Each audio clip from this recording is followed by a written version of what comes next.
అదే RTV app వార్తల్ని క్షణాల్లో చదివే అవకాశం ఉంటుంది. ఒక న్యూస్ పేపర్, ఒక టెలివిజన్ ఛానల్ మీ చేతుల్లో ఎప్పుడు ఉంటాయి. ఎలమంచిలి నేను పుట్టినప్పటి నుంచి ఇప్పటి వరకు ఏం డెవలప్మెంట్ అయితే ఏం లేదండి.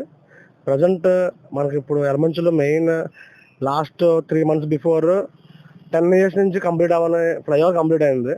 అది కంప్లీట్ అయిన ఆనందపడాలో, కంప్లీట్ అయిన తర్వాత బస్సులు లోపలికి వస్తాయని ఆనందపడాలో, ఈ గ్యాప్లోనే వర్షాలు పడితే ఈ గ్యాప్లోనే మనకి ఇక్కడ శేషగడ్డ వాటర్ కొంచెం వర్షం పడినా సరే వాటర్ ఫ్లో బయటకు వచ్చి అటు ఇటు మనుషులు వెళ్ళడానికి కానీ, స్కూల్కి వెళ్ళడానికి కానీ, బస్సులు రావడానికి కానీ, ఏ వెహికల్స్ అయినా సరే ఆగిపోయి అటు ఇటు వెళ్ళడానికి ఛాన్స్ లేకుండా పోయింది.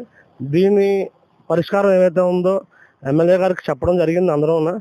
ఇది కొంచెం మెయిన్గా మన ఎలమంచిలి డెవలప్మెంట్కి one of the main reason తీసుకొని శేషగడ్డ వాటర్ ఏవైతే ఉందో అది క్లియర్ చేసి కొంచెం సార్ట్అవుట్ చేయాలని గవర్నమెంట్ కోరుతూ, ఇన్ని సంవత్సరాల బట్టి నుంచి ఒక 25-20 సంవత్సరాల బట్టి నుంచి ఉంటున్నాం. ఈ శేషగడ్డ ఎప్పుడు డెవలప్ అవ్వలేదు. ఈసారైనా కొద్దిగా చెయ్యండి. ట్రాఫిక్ అది ఆగిపోతుంది. గడ్డ రావడం వల్ల చాలా ఇబ్బంది పడుతున్నారు జనాలు. ఎలమంచిలో మన శేషగడ్డ అనేది నా చిన్నప్పటి నుంచి ఇలాగే ఉంది.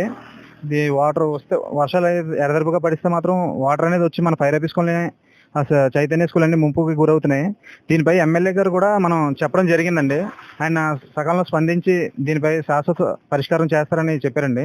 మరిన్ని వీడియోస్ కోసం ఛానల్ ని సబ్స్క్రైబ్ చేయండి. లేటెస్ట్ అప్డేట్స్ కోసం వాట్సాప్ ఛానల్ ని ఫాలో చేయండి. అండ్ లింక్ డిస్క్రిప్షన్ లో ఉంది.